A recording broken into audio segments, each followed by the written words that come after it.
اللہ صلی اللہ تعالی علیہ وسلم کے پیارے دیوان مختصر طور پر علم دین کی فضیلت اور دین کا علم سیکھنے والوں کا مقام و مرتبہ رب کی بارگاہ میں کتنا بلند ہے، اور جو عالموں سے اور دین کے علم رکھنے والوں سے لگاؤ اور محبت رکھتے ہیں، اللہ رب العزت ان کی محبت کا صلہ انہیں کس صورت میں عطا فرماتا ہے، وہ اختصار کے ساتھ آپ کے سامنے میں پیش کرنے کی کوشش کروں گا۔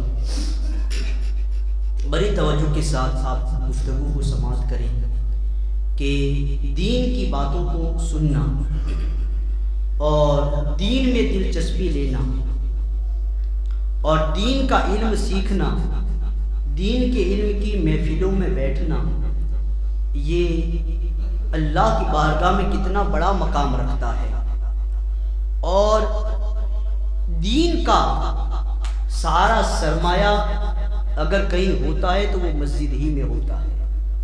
مسجد یہ مرکز کی حیثیت رکھتی ہے، دین کا ہر مسئلہ مسجد ہی سے نکلتا ہے، دین کا ہر کام مسجد ہی سے ہوتا ہے۔ تو شروع ہی میں آپ سے یہ گزارش کروں گا کہ اگر واقعی آپ نے کلمہ طیبہ دل سے پڑھا ہے، واقعی آپ نے کلمہ طیبہ دل سے پڑھا ہے اور اسلام کو نسلن سے نہیں، نسل پر نسل جو اسلام چلتا ہے کہ ہم مسلمانوں کے گھر میں پیدا ہوئے، ہم نے آنکھ کھولی تو دیکھا کہ ہمارے ماں باپ بھی مسلمان ہیں، وہ بھی نماز پڑھتے ہیں، ہم نے بھی نماز پڑھنا شروع کر دیا، یہ نہیں۔ اسلام کو آپ نے سمجھ کر کے اپنے دل میں اتارا ہے، تو یہ بات دھیان سے سننا کہ آپ اپنی زندگی کا ہر مسئلہ دین کے عالموں کے پاس لے کر کے جائیں، دین کے عالموں کے پاس، کیونکہ ہر مسئلے کا حل تمہارے دین نے دیا ہے۔ اگر تم اپنے مسئلے کو یا اپنی ضرورت کو، اپنے کام کو کہیں اور لے جاؤ گے تو وہ تمہارا حل نہیں بتائے گا، بلکہ تمہیں اور الجھا دے گا، تمہیں اور نقصان میں ڈال دے گا۔ تو اگر دنیا میں اور آخرت میں خسارے سے بچنا ہے، نقصان سے بچنا ہے اور اسلام کو دل سے قبول کیا ہے، تو اپنے دین اور دنیا کے ہر مسئلے کو اپنے عالم دین سے حل کروائیں۔ انشاءاللہ دنیا میں بھی تمہیں بڑا فائدہ ہوگا اور آخرت میں بھی تمہیں بڑا فائدہ ہوگا۔ دین کی علم کی اہمیت رب کی بارگاہ میں کتنی بلند ہے کہ آقا کریم صلی اللہ تعالی علیہ وسلم نے ارشاد فرمایا کہ لوگوں یا تو عالم دین بن جاؤ، علم سیکھ کر کے عالم بن جاؤ، اور اس میں بڑی قربانیاں دینی پڑتی ہے عالم بننے کے لیے، یہ سب سے اوپر درجہ ہے عالموں کا۔ اس لیے قرآن میں بھی اللہ نے ارشاد فرمایا کہ میں نے مخلوق کو پیدا کیا اور میری ساری مخلوق میں نے سب سے اشرف اور سب سے افضل اگر مخلوق کوئی بنائی ہے تو وہ انسان ہے۔ ساری مخلوق کو پیدا کرنے کے بعد جب میں نے انسان کو بنایا تو انسان کو اشرف المخلوقات کا تاج پہنایا کہ میری ساری مخلوق میں سب سے افضل، سب سے اشرف، سب سے اعلیٰ اگر کوئی مخلوق ہے تو وہ انسان ہے۔ اس لیے اللہ نے اپنی تخلیق کا جب نمونہ پیش کیا تو انسان کو پیش کیا کہ اگر رب کی تخلیق کو دیکھنا ہے تو انسان کو دیکھیں، انسان میں غور کریں، کیونکہ انسان اللہ کی ساری مخلوق میں سب سے افضل مخلوق ہے۔ سارے انسان کو اللہ نے پیدا کیا، سارے انسان اللہ کے بندے ہیں، اور کوئی بھی انسان لے لے، کوئی بھی انسان لے لے، چاہے وہ مسلمان ہو، چاہے وہ غیر مسلم ہو، چاہے وہ اللہ کی عبادت کرنے والا ہو، چاہے وہ غیروں کی عبادت کرنے والا ہو۔ اب کسی سے بھی پوچھے وہ یہی کہے گا، اگرچہ نام بدل کر کے، صرف نام بدلے گا لیکن ارادہ وہی ہے کہ ہم اللہ سے ڈرتے ہیں، اس کی پکڑ سے ڈرتے ہیں کہ کہیں وہ ہمیں دنیا میں نقصان نہ پہنچائے، آخرت میں تباہ نہ کرے۔ تو اللہ سے سب دعویٰ یہ کرتے ہیں کہ ہم ڈرتے ہیں اللہ سے، لیکن یہ کوئی کمال نہیں ہے۔ آپ نماز پہ نماز چھوڑتے چلے جائیں اور کہیں ہم اللہ سے ڈرتے ہیں، آپ روزے سے روزہ چھوڑتے چلے جائیں اور کہیں کہ ہم اللہ سے ڈرتے ہیں، آپ گناہ پہ گناہ کرتے چلے جائیں اور کہیں ہم اللہ سے ڈرتے ہیں، یہ نہیں ہو سکتا۔ لیکن دعویٰ تو کرتے ہیں نا ہم اللہ سے ڈرتے ہیں، کوئی یہ نہیں کہے گا کہ ہم اللہ سے نہیں ڈرتے۔ سب لوگ یہ کہتے ہیں کہ ہم اللہ سے ڈرتے ہیں، لیکن یہ کوئی کمال نہیں۔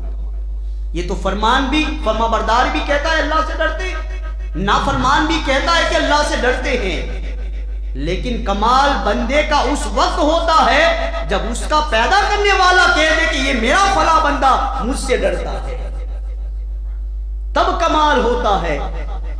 اور اسی لیے اللہ کے رسول نے فرمایا کہ لوگوں عالم دین بن جاؤ، دین کا علم سیکھ لو، علماء کی فہرست میں داخل ہو جاؤ، کیونکہ اللہ نے ارشاد فرمایا انما یخشی اللہ من عبادہ العلماء، میرے سارے بندوں میں اگر مجھ سے سب سے زیادہ اگر کوئی ڈرتا ہے تو وہ علماء کی جماعت ہے، وہ دین کا علم رکھنے والے ہیں، یہ اللہ نے فرمایا ہے۔ تو اور عالم ایسے نہیں بنایا جاتا، دین کا علم ایسے نہیں آ جاتا، آپ لوگ بھی انسان ہیں، اور جو علماء ہیں جو عالم بن جاتے ہیں وہ بھی انسان ہے، ان کے جسم میں بھی دھڑکتا ہوا دل ہے، ان کے جسم میں بھی نفس ہے، جیسے آپ کو وسوسے آتے ہیں ان کو بھی آتے ہیں، وہ فرشتے تو نہیں ہیں، وہ بھی مخلوق ہی ہے آپ کی طرح۔ لیکن یہ کیا بات ہے کہ ان کو اتنا بڑا مرتبہ علم کی وجہ سے، اور علم کیسے آتا ہے؟ نفس کی جو خواہشات ہے اس کو مار دینا پڑتا ہے، نفس کی جو شرارتیں ہیں اس کو مار دینا پڑتی ہے، نفس کے جو احساسات ہیں ان کو کنٹرول کرنا پڑتا ہے۔ جب بندہ عالم دین بننے کے لیے نکلتا ہے اور علم سیکھنا شروع کرتا ہے تو اس کے ہر خیال اور جو وسوسے اس کے دل میں پیدا ہوتے ہیں ان کو دبا کر کے چلنا ہوتا ہے۔ اب آپ جوا کی محفل میں ہیں، ناچ کی محفل میں ہیں، پینٹ ٹی شرٹ پہنتے ہیں، بال بنواتے ہیں، عالیشان کپڑے پہنتے ہیں، شراب اور کباب کی محفلیں سجی ہوئی ہیں، عالم دیکھتا ہے یہ کتنے مزے کرتے ہیں، یہ کتنے خوش ہیں، یہ کتنے عیش پرست ہیں، یہ کتنے عیش کرتے ہیں، کیا انہیں دیکھ کر کے عالم کا دل نہیں کرتا کہ اسی طرح عیش کیا جائے، اسی طرح اچھے کھانے کھائے جائیں، اسی طرح اچھے لباس پہنے جائیں، اسی طریقے سے عریانیت کی جائے، اسی طریقے سے زندگی کے مزے لیے جائیں؟ کیا ان کے دل میں خیال نہیں آتا؟ کیا ان کو یہ وسوسے نہیں آتے؟ کیا ان کو یہ خواہش نہیں ہوتی؟ لیکن وہ بندہ ایسا ہوتا ہے، نہیں، میں رب کی راہ پہ چل پڑا ہوں، میرا راستہ کوئی اور ہے، میری منزل کوئی اور ہے، اور اس منزل کو پانے کے لیے نفس کی ہر خواہش کو وہ قربان کرتا چلا جاتا ہے، یہاں تک کہ جب 10 سال وہ علم حاصل کرتا ہے، نفس کو مار چکا ہوتا ہے، منزل پر پہنچتا ہے تو اللہ پھر مجدہ سناتا ہے، میرے سارے بندوں میں سب سے زیادہ مجھ سے ڈرنے والا یہ میرا بندہ ہے۔ یہ عالم ایسے نہیں منزل ملتی۔ اور پھر دوسرے نمبر پر آقا ارشاد فرماتے ہیں کہ اگر عالم دین نہیں بن سکتے، یہ بڑا کٹھن مرحلہ ہوتا ہے، اس میں تمہیں نفس کی ایک ایک خواہش کو قربان کرنا ہوتا ہے جو ناجائز ہے۔ اگر یہ تم سے نہیں ہو سکتا، جوا نہیں چھوٹ سکتا، گناہ نہیں چھوٹ سکتا، غیبت نہیں چھوٹ سکتی، تو پھر کیا کرنا ہے؟ کم سے کم طالب علم بن جاؤ، اور طالب علم بننے کے لیے کوئی عمر مقرر نہیں ہے۔ اگر آپ نے بچپن میں نہیں سیکھا، جوانی میں نہیں سیکھا، تو جب بڑھاپے میں آ جائیں، مسجد میں بیٹھیں، اب نماز ضروری ہے، اور نماز تب درست ہوتی ہے جب نماز کے شرائط معلوم ہو، نماز تب درست ہوتی ہے جب نماز کے فرائض معلوم ہو، وضو اور غسل کا طریقہ معلوم ہو، اور اس کے لیے سیکھنا ضروری ہے۔ تم نے جوانی میں نہیں سیکھا، بچپن میں نہیں سیکھا، اب آخری وقت میں تمہیں بتایا جاتا ہے کہ نماز تب تک درست نہیں ہوگی جب تک اللہ کے حکم کے مطابق نہ ادا کی جائے۔ اب کس طریقے سے نماز ادا کرنا ہے، اس کے مسائل کیا ہیں، اب سیکھنا ضروری ہے۔ بڑھاپے کا عالم ہے، تمہیں کہیں نہیں جانا، مسجد میں روزانہ 10 منٹ اپنے استاد یا اپنے امام کے پاس بیٹھ جایا کرو۔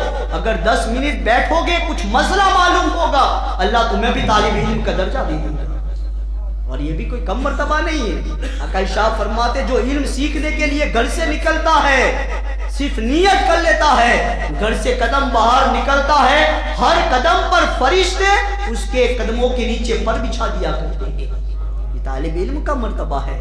آقا نے شاہ فرمایا طالب علم بن جاؤ، اگر یہ بھی نہیں بن سکتے تو آقا شاہ فرماتے تیسرے نمبر پر اگر کہیں دین کی محفل سجی ہوئی ہو اور دین کے باتیں ہو رہی ہو، علم دین کی محفلیں سجی ہوئی ہو، آقا شاہ فرماتے اس محفل میں بیٹھ جایا کرو، کیونکہ وہ محفل ایسی محفل ہوتی ہے کہ اس محفل میں بیٹھنے والوں پر چاہے وہ گنہگار ہو چاہے نیکوکار ہو، اللہ سب پر برابر اپنی رحمت کا نزول فرماتا ہے۔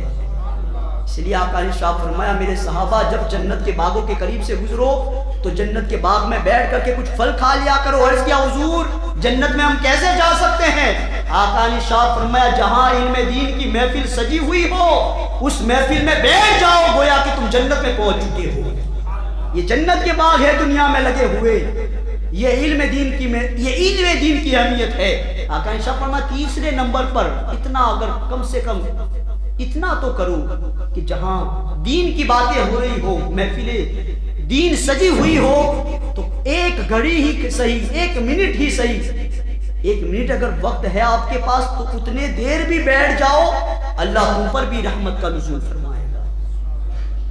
اور پھر آخری بات آقا شاہ فرماتے ہیں کہ اگر عالم نہیں بن سکتے، اگر تم طالب علم نہ بنے، اگر تمہیں علم دین کی محفل میں جانا میسر نہ آیا تو دنیا چھوڑنے سے پہلے کم سے کم اتنا تو ضرور کر لینا کہ جو عالم دین ہیں جنہوں نے اپنی زندگی کو دین کے علم میں لگا دیا ہے اور عالم بن گئے ہیں، ان عالموں کی محبت کو اپنے دل میں بسا کر کے دنیا چھوڑنا، ان سے محبت کرنا، کم سے کم اتنا تو کرنا، کیونکہ جو عالم دین کی محبت لے کر کے آخرت میں جائے گا اللہ عالم کی محبت ہی کی وجہ سے اسے جنت میں داخلہ عطا فرما دے گا اگرچہ وہ گنہگار ہو۔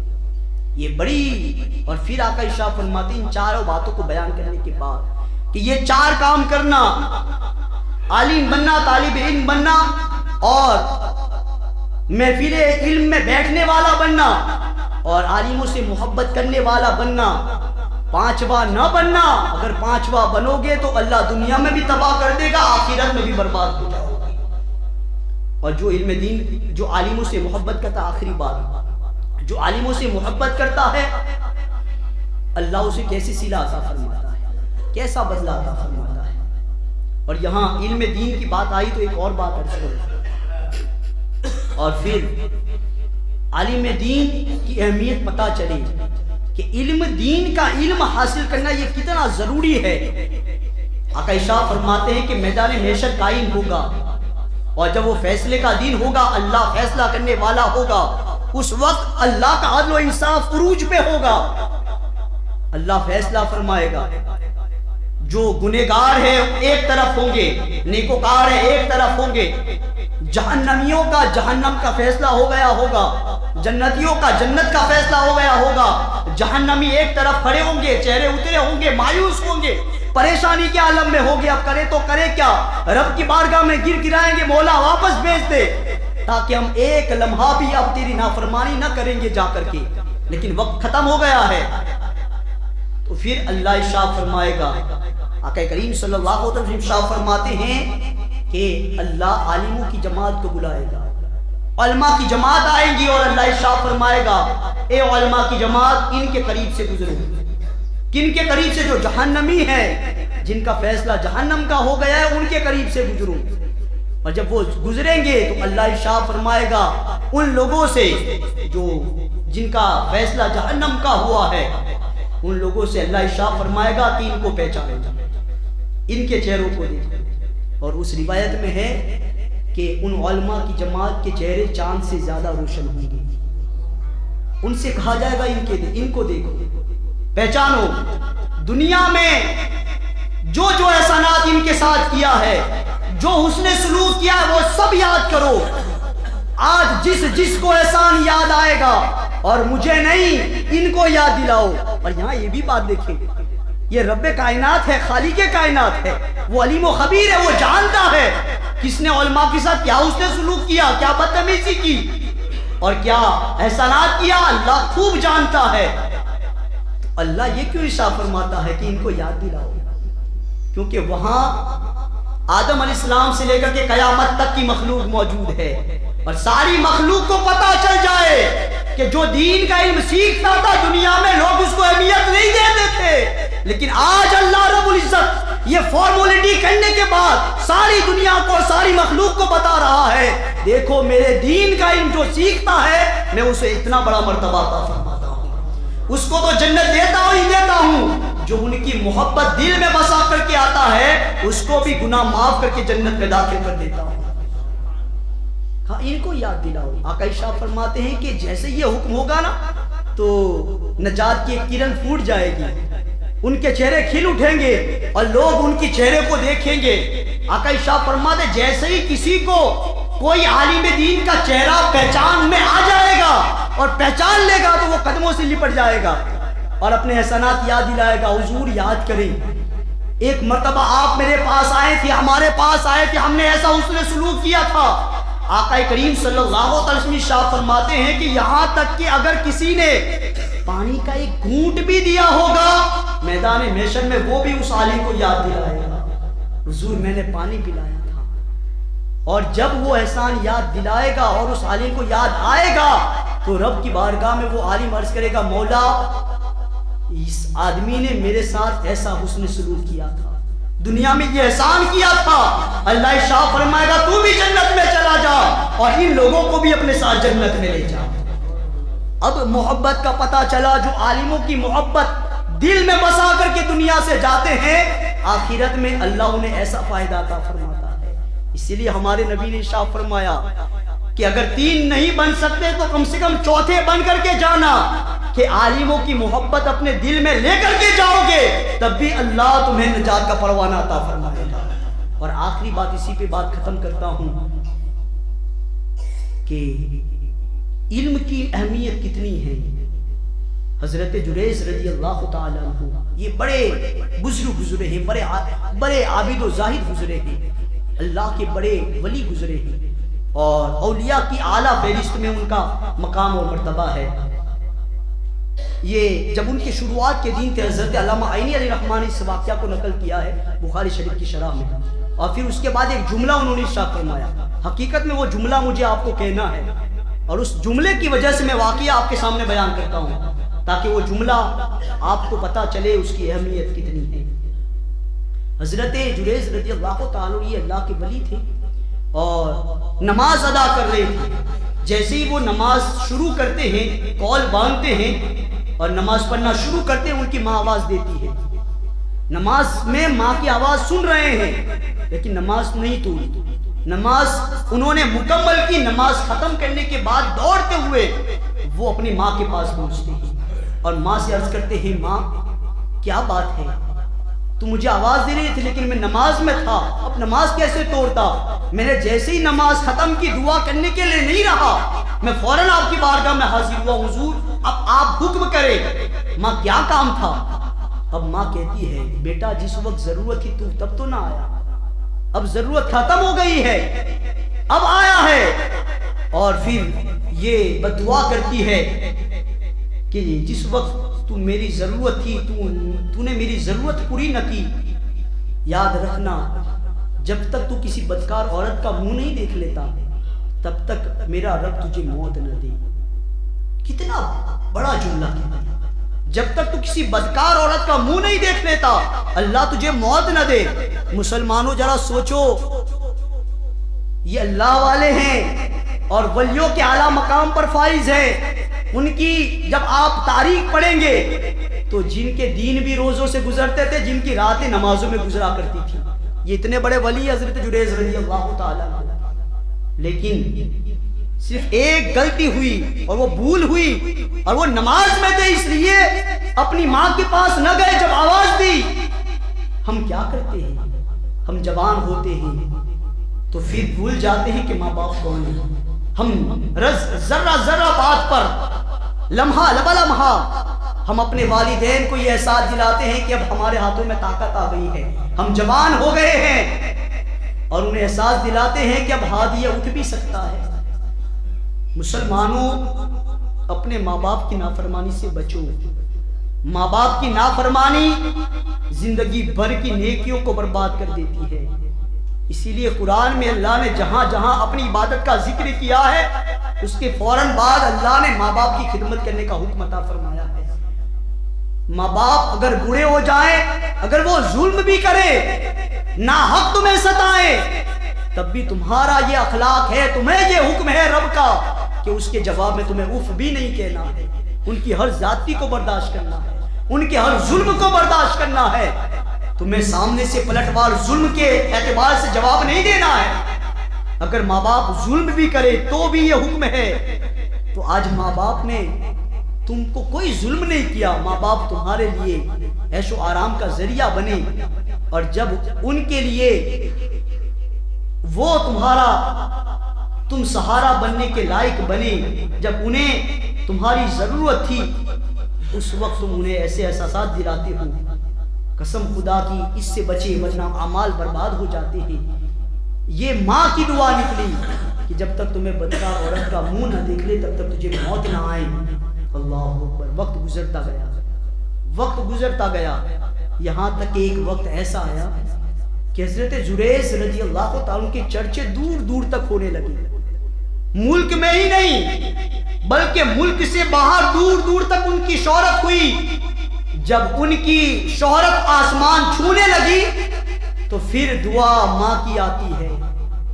پہلے بھی تو ہو سکتا تھا نا، لیکن اللہ اکبر، رب قدیر یہ بتاتا ہے کہ یاد رکھنا میں سب کچھ برداشت کرتا ہوں، لیکن جو نافرمان ماں باپ کا ہوتا ہے اللہ فرماتے میں اس کو کبھی سزا دیے بغیر معاف نہیں کرتا. اس لیے ماں باپ اگر دنیا میں حیات ہے تو غنیمت سمجھو، یہ جنت بھی ہے دوزخ بھی ہے. یہ ان کی دعائیں لے جنت بنائیں، نافرمانیاں نیکیاں کھا جاتی ہے. اس لیے جب شہرت ہوئی تو ایک عورت بچہ لے کر کے ان کے مکان کے قریب آ جاتی ہے. ان کے مریدین آتے دیکھتے ہیں تو اس عورت کو وہاں سے اٹھانا چاہتے. عورت کہتی ہے مجھے نہ اٹھا، جا کر کے اپنے پیر و مرشد کو دیکھ، اس کی خبر لے. یہ بچہ جو میرے ہاتھوں میں اسی کا ہے، اس نے مجھ سے بدکاری کی ہے، اس نے مجھ سے زنا کیا ہے. اللہ اکبر. یہ ماں کی دعا ہے. جو ماں کے نافرمان ہے نا باز آ جائے. ایسے بھی ہمارے پاس اعمال نہیں ہے. جب اعمال والوں کا یہ حال ہے تو بے عملوں کا کیا حال ہوگا. اللہ اکبر. اب دیکھیں جب مریدین یہ سنتے ہیں نا تو ان کی قدموں کے نیچے سے زمین کھسک جاتی ہے. یہ کیا معاملہ ہے؟ جن کو ہم فرشتہ صفت سمجھتے تھے یہ ایسا نکلا، جن کو ہم پیر و مرشد سمجھتے تھے یہ ایسا نکلا، جس کو کیا سمجھا تھا کیا نکلا. اللہ اکبر. کل تک جو لوگ پاؤں دھو کر کے پیتے تھے، کل تک جو قدموں کا بوسہ لیا کرتے تھے، آج وہ پتھر برسا رہے.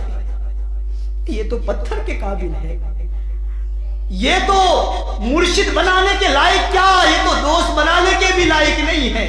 اللہ اکبر. سارا ملک جمع ہو جاتا ہے، سارے شہر میں سارے ملک میں بدنامی ہو جاتی ہے کہ جریج تو ایسا نکلا، وہ تو ڈونگی نکلا. اب جریج رضی اللہ تعالیٰ عنہ وہ اپنا سر جھکا کر کے رو رہے ہیں، یاد کرتے ہیں کاش کہ وہ نماز توڑتی ہوتی اور ماں کے پاس چلا جاتا تو آج یہ دین نہ دیکھنا پڑتا. لیکن اللہ اکبر. جب بدنامی بڑھی، لوگ جمع ہو گئے اور لوگ اللہ کو تانے دینے لگے کہ یہ اللہ کے ولی ایسے ہوتے، اللہ کے دوست ایسے ہوتے.